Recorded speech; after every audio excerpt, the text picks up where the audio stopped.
Walter Raleigh was an English landed gentleman, a writer, poet, soldier, politician, courtier, spy and explorer. He was an extremely colourful character and one of the most notable figures of the Elizabethan era. Join me now as we take a look at the life of Walter Raleigh. We know very little about the early life of Walter Raleigh. He was believed to have been born on the 22nd of January, circa 1552. He lived his early years at a place called Hayes Barton in South Devon, and he was the youngest of 5 boys. His mother was Catherine Champernowne, and she was the 3rd wife to his father, who was also called Walter. Catherine's paternal aunt was a woman called Cat Ashley. She was a governess to Queen Elizabeth I, and it was Cat that first introduced Raleigh and his brothers into court. Walter's brothers and their larger-than-life family entered the household, which provided a good springboard and would ensure they all carved out decent careers, not only for Elizabeth, but also James I when he came to the throne.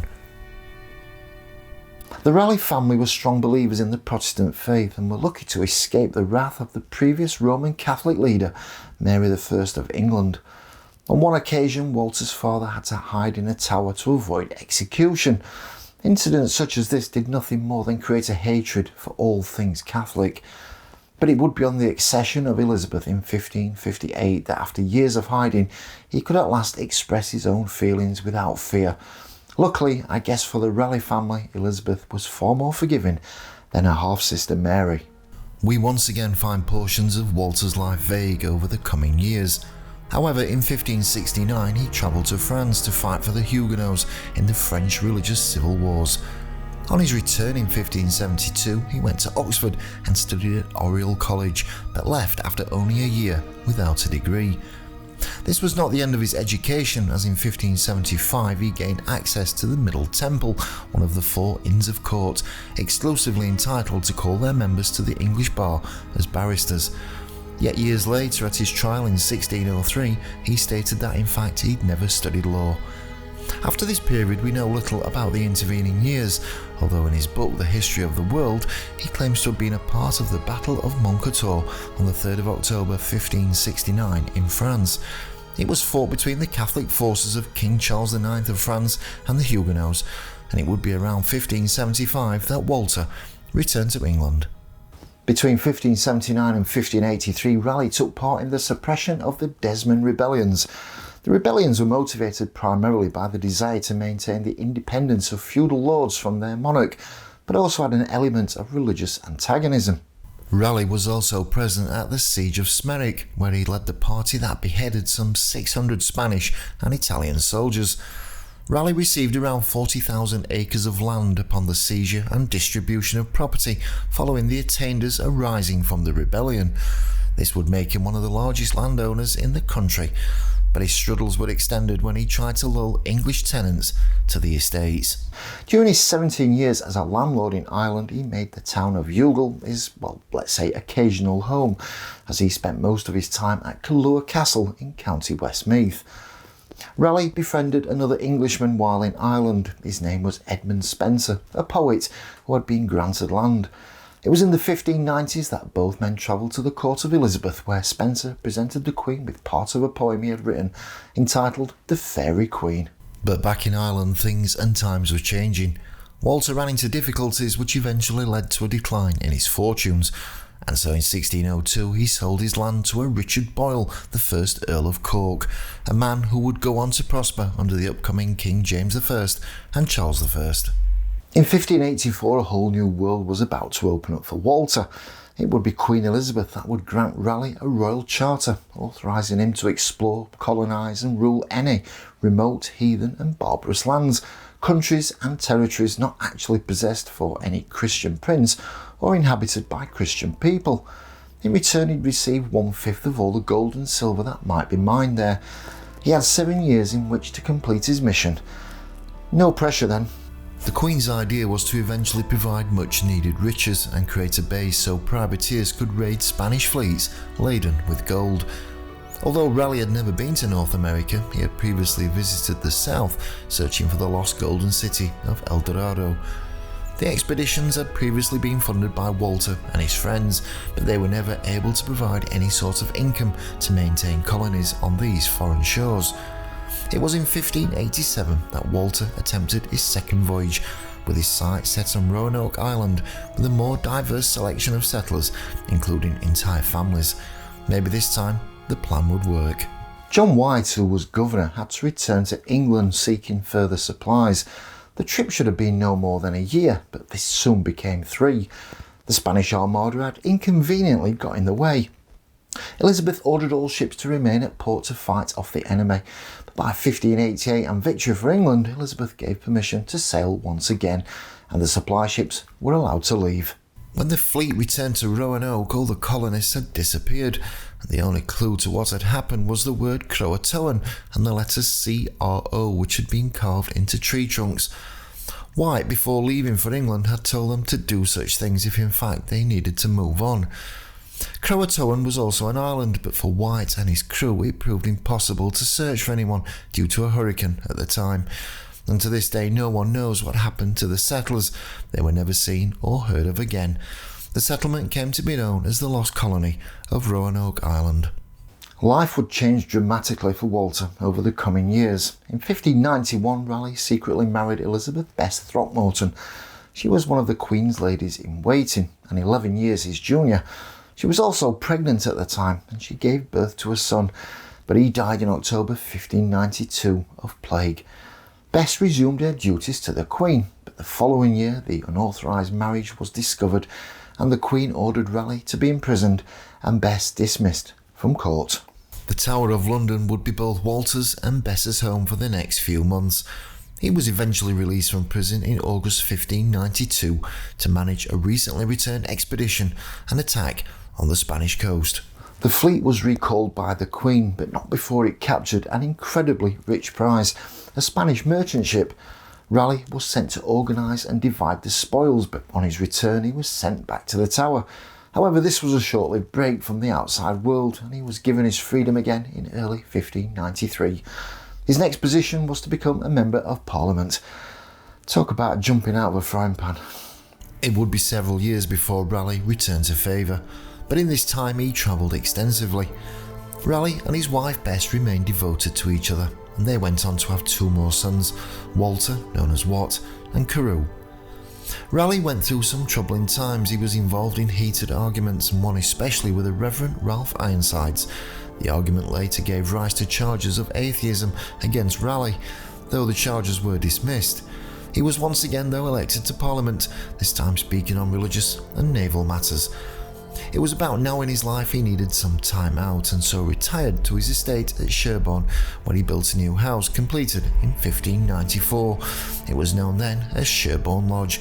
Since extended, it is now known as Sherborne New Castle. In 1594 he came into possession of a Spanish account of a great golden city. A year later he explored what is now Guiana and eastern Venezuela in search of Lake Parim and Manoa, the legendary city. Once back in England, he wrote and published The Discovery of Guiana, an account of his voyage, and quite possibly not an altogether true account, but perhaps with a licence to exaggerate a little as to what he'd really discovered. In 1596, Raleigh took part in the capture of Cadiz, where he was also wounded. He also served as the Rear Admiral of the island's voyage to the Azores in 1597. On his return, Raleigh helped England defend itself against the major threat of the Third Spanish Armada during the autumn. The Armada was dispersed in the Channel and later was devastated by a storm off Ireland. Lord Howard of Effingham and Raleigh were able to organise a fleet that resulted in the capture of a Spanish ship in retreat. It was also in 1597 that Walter went back to becoming a politician. He ran for Parliament and was chosen as the MP for Dorset. From 1600 to 1603, he became governor of the Channel Island of Jersey, and in his time he modernised its defences. This included construction of a new fort protecting the approaches to St Helier. Luckily for him, his return to royal favour was once again granted by Elizabeth, yet this did not last. When the Queen died on the 24th of March 1603, Raleigh found himself once again in trouble. He was arrested on July the 19th and charged with treason. This was due to his said involvement of the main plot, an alleged conspiracy of July 1603 by English courtiers to remove King James I from the throne and replace him with his cousin, Lady Arabella Stuart. Walter was once again on his way back to the Tower. His trial took place at the Great Hall of Winchester Castle. Raleigh conducted his own defence. The evidence against him was a signed confession by his so-called friend Henry Brooke, 11th Baron of Cobham.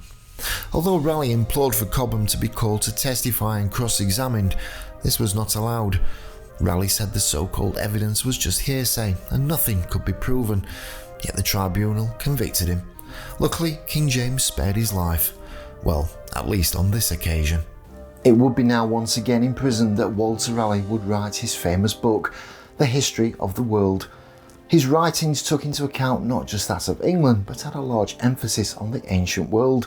The intention was quite possibly to provide information for the king, but James complained and left Walter in the Tower up until 1616. In 1617, Raleigh was eventually pardoned by the king, who in his wisdom had decided to allow Raleigh to conduct a second expedition to Venezuela in search for the lost city of El Dorado. The only condition placed upon him was that he should not cause any hostility or seek to destroy any Spanish outpost. This would have been in violation of peace treaties between England and Spain. However, due to a lapse of common sense, Walter attacked a Spanish outpost called Santo Tome in Guiana. It was found on the Orinoco River. In the initial attack on the settlement, Raleigh's son Walter was fatally shot. Lawrence Kemmis was a seaman and a long-time companion of Walter on his expeditions, and he begged Raleigh for forgiveness, but he did not receive it. There was only one option for Kemmis, and he committed suicide at once. On Raleigh's return to England, an outraged Count Gondomar, the Spanish ambassador, demanded that Raleigh's death sentence be reinstated by King James, who had little choice but to do so. Raleigh was brought to London from Plymouth by Sir Lewis Stokely. On the journey, he passed up numerous opportunities to make an effective escape. It seemed now very likely that this was the end of the road for Walter. Raleigh was beheaded in the Old Palace Yard at the Palace of Westminster on the 29th of October 1618. His last words paint what must have been a terrifying encounter for him, but Sir Walter Raleigh just seems to take it all in his stride, even to the point of joking. Let us dispatch. At this hour my ague comes upon me. I would not have my enemies think I quaked from fear. This is a sharp medicine, but it is a physician for all disease and miseries. Strike, man, strike. Thomas Harriot may have introduced him to tobacco, having been one of the people to popularise tobacco smoking in England. He left a small tobacco pouch found in his cell shortly after his execution. Engraved upon the pouch was a Latin inscription. Translated, it read, "It was my companion at that most miserable time." Raleigh's head was embalmed and presented to his wife. His body was to be buried in the local church in Beddington, Surrey, the home of Lady Raleigh, but was finally laid to rest in St Margaret's, Westminster, where his tomb can still be visited today. It has been said that Lady Raleigh kept her husband's head in a velvet bag until her death, and when she died 29 years later, his head was removed to his tomb and interred at St Margaret's Church. Although Raleigh's popularity had waned considerably since his Elizabethan heyday, his execution was seen by many, both at the time and since, as unnecessary and unjust, as for many years his involvement in the main plot seemed to have been limited to a meeting with Lord Cobham. One of the judges at his trial later said, "The justice of England has never been so degraded and injured as by the condemnation of the Honourable Sir Walter Raleigh." Sir Walter Raleigh was a celebrated soldier, a hero on land and sea. He is credited with many things, not just his exploration, but he also had an ability to put down in words his thoughts in a meaningful way. And even today his poetry has been considered some of the best in the Elizabethan era. Walter was charming. This was the man that laid his cloak over a puddle to allow Elizabeth to keep her feet dry. But his exploration of new colonies all ended in failure. It was quite possibly due to the lack of supplies and disease along with starvation. He always seemed to be caught up in others' agendas. Maybe he was a man who just didn't know when to keep quiet, or he had a massive ego, Or maybe he was just a man who just loved to be in the spotlight. Basically, he was a man who had his fingers in just too many pies, and ultimately, this would be his downfall. So Walter Raleigh will always be remembered.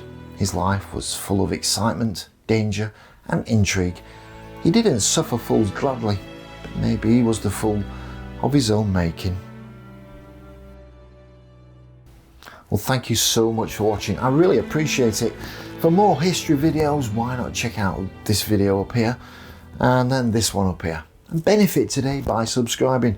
And I'll see you again soon here on the History Roadshow.